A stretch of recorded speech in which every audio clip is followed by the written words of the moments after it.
It's great to be back. I mean, there's no other sensation, when you come into a racetrack like there is here. So driving through the tunnel and popping out in turn 4 and looking around and realizing you're here is always a great way to start the season. Right. We will open it up for questions. We'll start up here with Reed. And again, just a reminder, please state your name and affiliation. Reed Spencer with NASCAR Wire Service. Whether it was Hank Aaron chasing Babe Ruth's home run record, this year I think is probably going to be different from you for you going for title number 7. Do you anticipate sort of a different feel to this year as that goes on?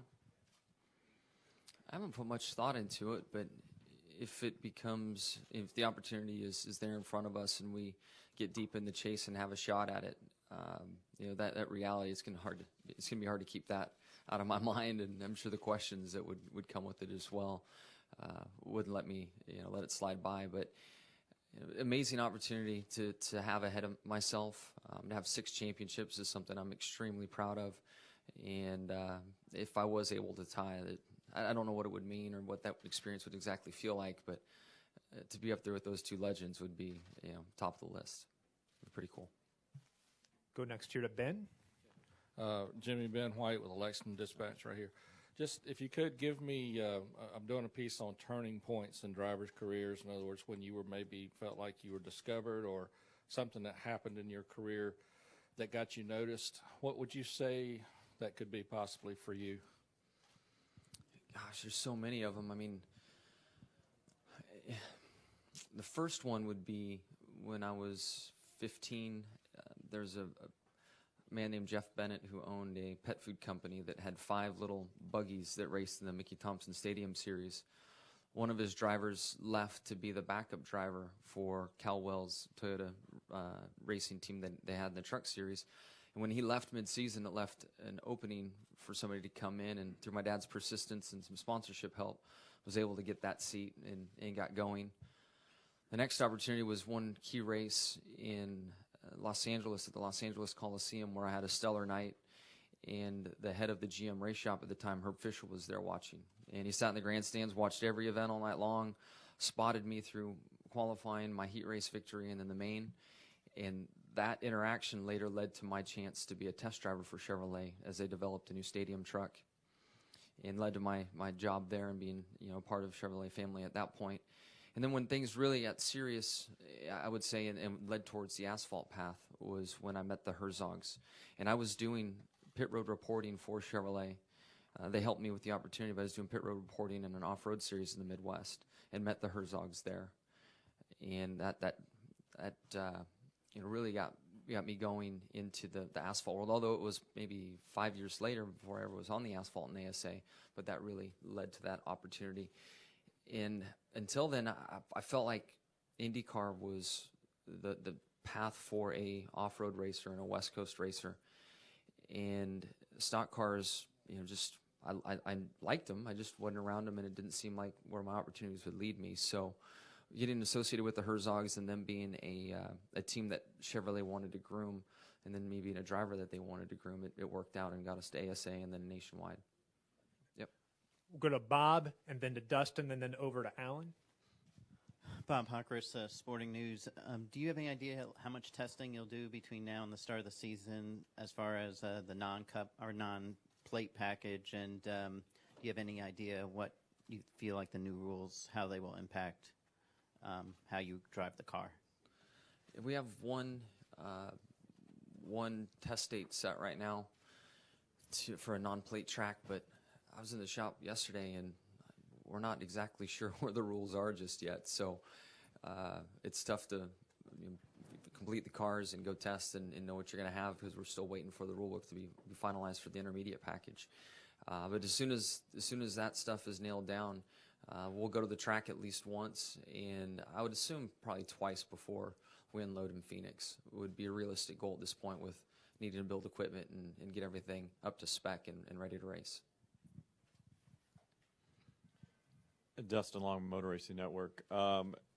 Jimmy, Brian Francis talked about twice since the offseason about incentivizing winning and risk-taking and looking at essentially kind of hinting at changes.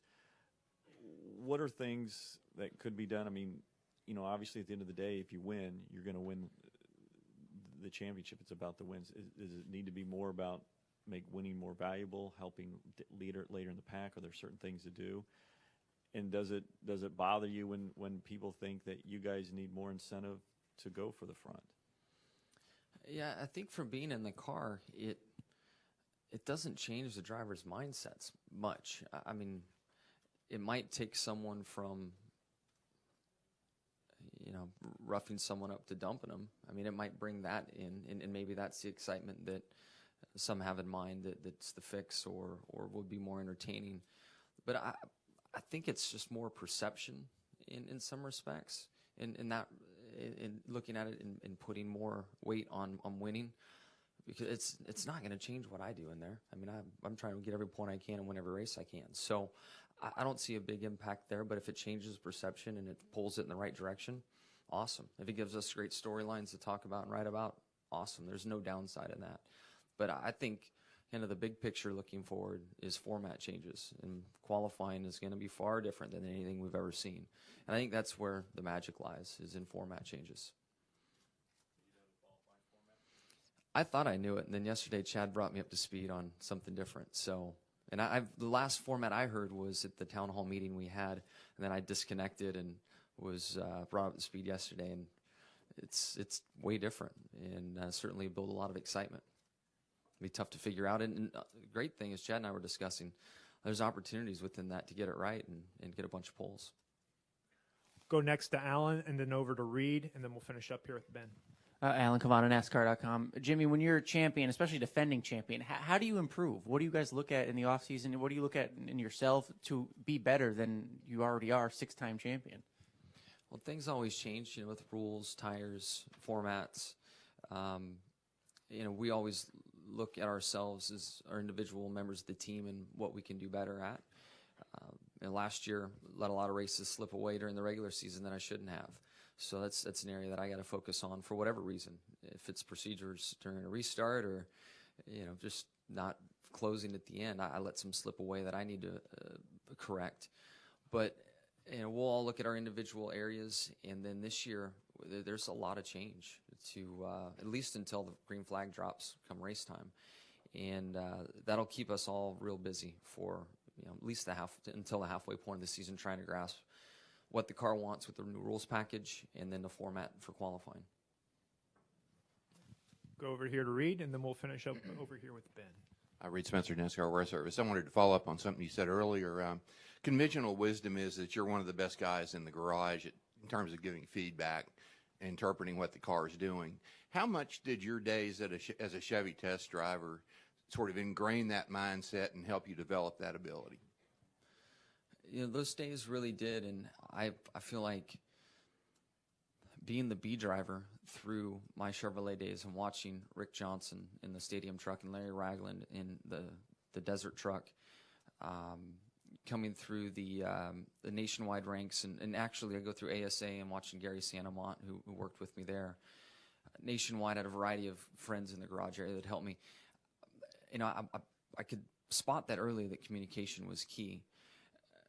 I felt like my off-road days, you know, one helped me with the sensitivity of it, because it was really tough when you're on a dirt surface and you're airborne half the time. You know, what adjustment really helped, and you had to really focus in on what made the truck faster. But at the same time, it helped me compromise, and I feel like compromising is a big part of what we do on the Cup Series in a Cup car. You have long runs, there's a big fuel burn on the car, balance changes from the start of the run to the end of a run. The tracks, you know, they're different from a turn 1 and 2 side to a 3 and 4, and that compromise, I think, has helped me a lot from my dirt days to carry over. You know, there are times when, especially when it comes to qualifying trim, when I have to lay down a fast lap, and I think that affects my qualifying performance, I'll just compromise. Yeah, it feels good, I'm fine, we're good, qualify 10th. You know, I should be a little more specific maybe, and try to find and perfect things a bit more in qualifying trim to get that fast lap. But I say all that with the old format, and now it looks like we're on the same tire for however many laps you decide to run in a qualifying trim, so maybe the compromise will come back into play for me. Finish it off here with Ben. Okay. Jimmie, Ben White, Licensed Dispatch. Can you talk about Kyle Larson coming in this year to Ganassi and how he's going to do, in your opinion, and what kind of challenges is he going to face with the pressures of Sprint Cup now? Yeah, I think the biggest thing is just the pressures, and if he can keep his blinders on, live within the walls of his team. He's very good at driving within his own means, and I think that's key. And just let time take its course. And the outside world's probably going to be less patient with him than his race team and sponsors will. And as long as he identifies with that and again stays inside the walls of his shop, he's shown he has the talent, and he'll mature and learn. And unfortunately, part of the learning process is making mistakes, and the spotlight's going to be very bright on him. And hopefully, he can shrug that stuff off and just keep growing.